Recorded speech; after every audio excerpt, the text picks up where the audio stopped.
If you are an SEC fan or ACC or Big 12 and you still have doubt that the Big Ten is the best in the country with college football, look no further than this week's final Associated Press Top 25 poll for the 2024 season. It was a historic year for the Big Ten. Ohio State, obviously number one, national champions at 14-2. Notre Dame right there at number 2 at 14-2. Big Ten team Oregon, number 3. Big Ten champs, number 1 in 8 straight polls during the season. Obviously, they had a disappointing postseason, but throughout the entire regular season, they were the deal at the top. So 2 of the top 3 right there. Texas finishes at 4. Penn State, the 5th team in the country. 13 wins for James Franklin this year. I'm going to run down a few more of these, and then I'm going to come back here.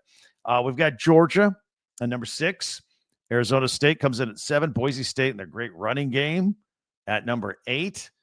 Tennessee, who Ohio State destroyed in the playoffs, comes in at number 9. And the Indiana Hoosiers rounding out the top 10 with Curt Cignetti and his 11 wins. By the way, Brett Bielema, the Fighting Illini, in their 10-win season, they finish 16th.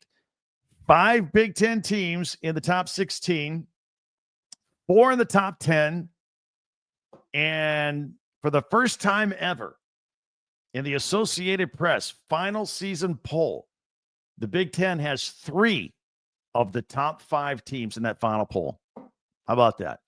That, my friends, is why they are the best. College football, Big Ten. That's the way to... that SEC, they're a basketball conference right now, right?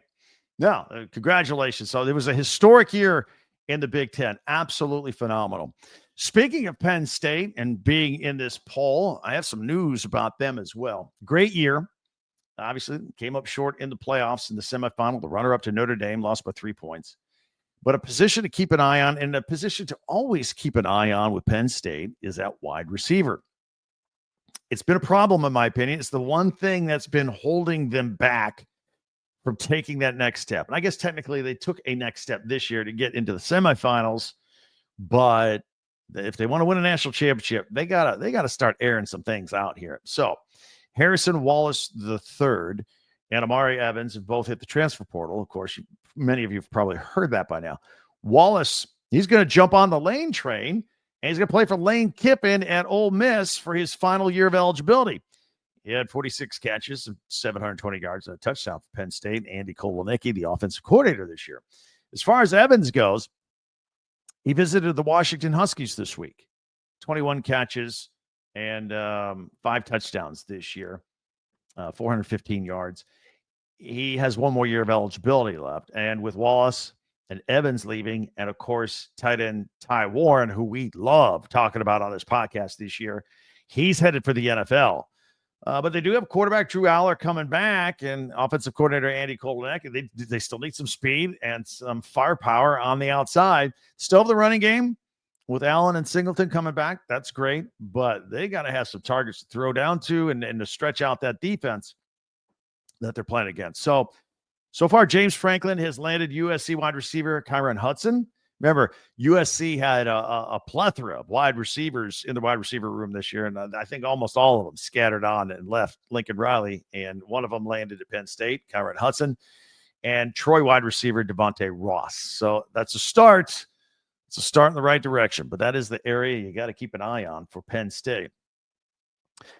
Elsewhere, many of you have never heard of Trey Taylor. Not yet, anyway, but you will. He's a class of 2027 quarterback. He's out of the state of Illinois, and he's lining up his dance card already for spring visits to several Big Ten schools, including Oregon, Nebraska, and Michigan, as well as SEC schools, Texas A&M, Georgia, and LSU. Keep an eye on him. Now, he was recently asked which school keeps in touch with him. Who's doing the best job? Who's keeping him close by? His answer was Nebraska. And then he said, well, or maybe Michigan. Those are the two that are really going after him. You may be going theoretically. You may be going, look, these two schools already have quarterbacks and all that, and they do. But, I mean, do the math. Class of 2027. So here's theoretically how things will work in 2027. Nebraska Their star quarterback, Dylan Raiola, that would be his senior year with the Huskers. Or he may already be gone and into the NFL after his junior year. So he might not be there. He might not have a quarterback at Nebraska in 2027.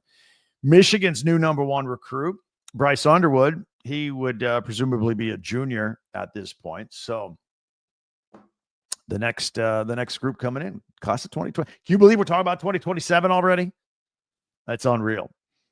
I got some news out of the Gophers camp, by the way. PJ Fleck, he's adding former Purdue defensive coordinator Kevin Kane to his staff.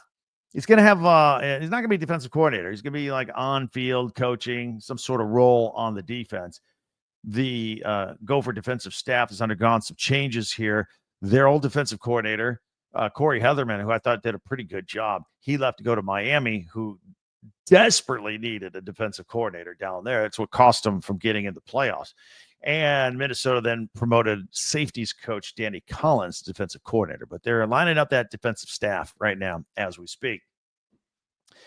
Thursday, we got some hoops here on Thursday. Just one men's game in the Big Ten I want to tell you about. 14-5 Maryland is at 13-5 and 17th ranked Illinois.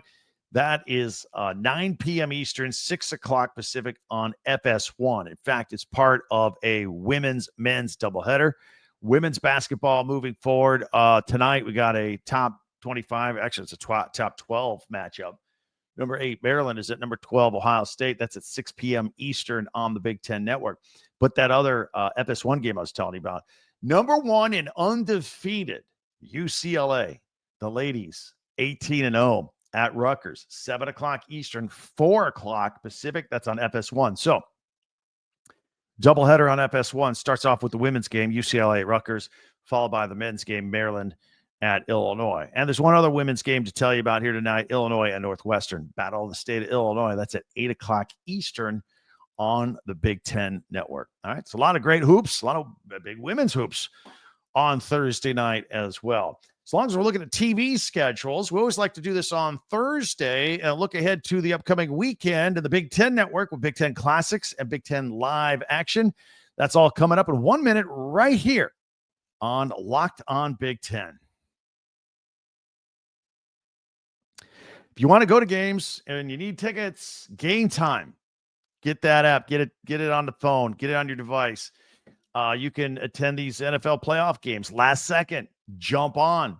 Make an experience for yourself that you'll enjoy and remember for the rest of your life with all the energy and excitement with the big event. Game Time makes it easier to create those unforgettable moments with their new feature, Game Time Picks. It filters out all the fluff and shows you only the best deals on great seats so you can focus on what matters, just being there at the event with you and your friends, your family. You can use Game Time Picks to grab tickets for these upcoming playoff games, everything, Super Bowl, all sports, concerts, comedy shows, all of that. So it's really easy to use. And I always like they show you the view of the seat of the ticket you're about to buy through Game Time. So take the guesswork out of buying tickets with Game Time. Download the Game Time app, create an account, use the code LOCKEDONCollege for $20 off your first purchase. Do all that with Game Time.